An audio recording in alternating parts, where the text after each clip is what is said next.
Bien, pour les exercices que nous ferons demain, j'ai besoin de vous faire un petit rappel sur les cercles. Vous avez le fichier PDF dans le dossier de partage. Donc, qu'est-ce que c'est qu'un cercle? La définition. Donc, on est placé dans un repère orthonormé du plan O vecteur U vecteur V.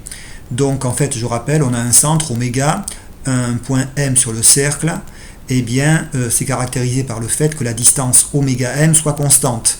C'est la définition tout bêtement de la roue de vélo.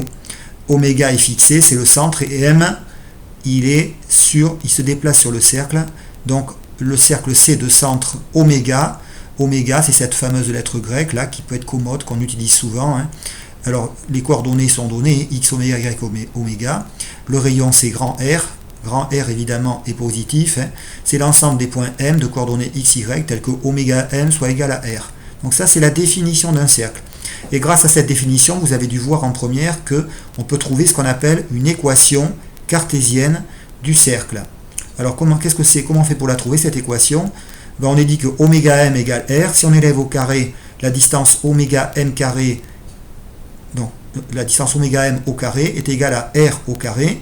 Ça se traduit en utilisant la formule standard de la distance entre deux points. Donc là, comme on a élevé au carré, la racine carrée disparaît dans la formule. Donc ça fait x moins x oméga au carré plus y moins y oméga au carré égale r carré. C'est cette formule que j'ai réécrite soigneusement ici dans la propriété dessous qui caractérise ce qu'on appelle l'équation cartésienne du cercle C. Donc le centre oméga, vous voyez, ces coordonnées apparaissent derrière là, dans le moins x oméga moins y oméga. Et dans le membre de droite, vous avez le rayon au carré. Alors tout simplement là, je vous montre un petit exemple, deux petits exemples de fonctionnement, là, des exercices que vous avez déjà dû faire en première. Donc si on prend le premier exemple, si on prend l'équation qui est ici, on va essayer de la traduire géométriquement, de l'interpréter sous la forme d'une équation de cercle. Pour ceci, il suffit tout simplement de la réécrire sous la forme x moins 3 au carré. On voit bien que ça correspond exactement au x moins x oméga au carré. Par contre, le plus y plus 4 au carré, on va l'écrire y moins 4 au carré. Égal, alors 3, le 3, c'est le carré de quoi? C'est le carré de racine de 3, donc on écrit racine de 3 au carré. Donc, ce qui est intéressant, c'est qu'on a fait apparaître x oméga ici. Là, on a fait apparaître y oméga. Et il faut bien faire apparaître moins y oméga. Et là, vous avez le rayon.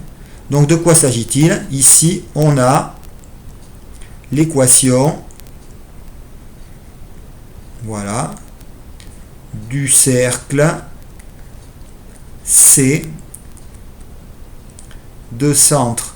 Donc oméga qui a pour coordonnées 3 moins 4 et rayon R égale racine carrée de 3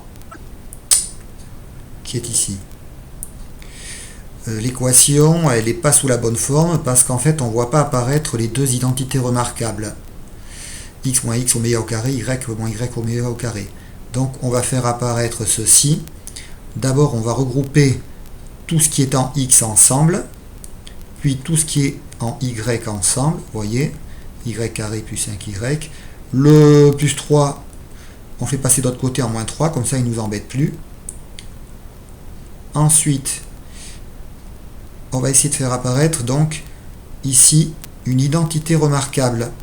Donc il faut voir en fait que c'est le début d'une identité remarquable et qu'en fait elle n'est pas terminée, c'est nous qui allons la compléter. Le 6x c'est le double produit 2 fois 3 fois x.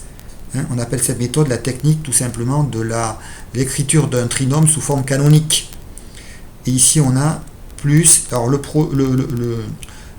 a carré moins 2ab plus b carré. Donc il faut mettre plus 3 au carré pour compléter l'identité remarquable, mais pour ajuster, on met moins 3 au carré. Comme ça, on ne modifie pas l'égalité qui correspond à l'équation. Plus y au carré. Après le double produit ici, un petit peu plus subtil, puisque ça fait 5y, c'est 2 fois 5 demi fois y. Donc il va falloir ajouter 5 demi au carré et retrancher 5 demi au carré. Tout ça, c'est égal à moins 3. Donc là, on a une première identité remarquable, une deuxième. Donc on va les mettre ici de ce côté. Ça va être assez rapide maintenant. Ici, ça vous fait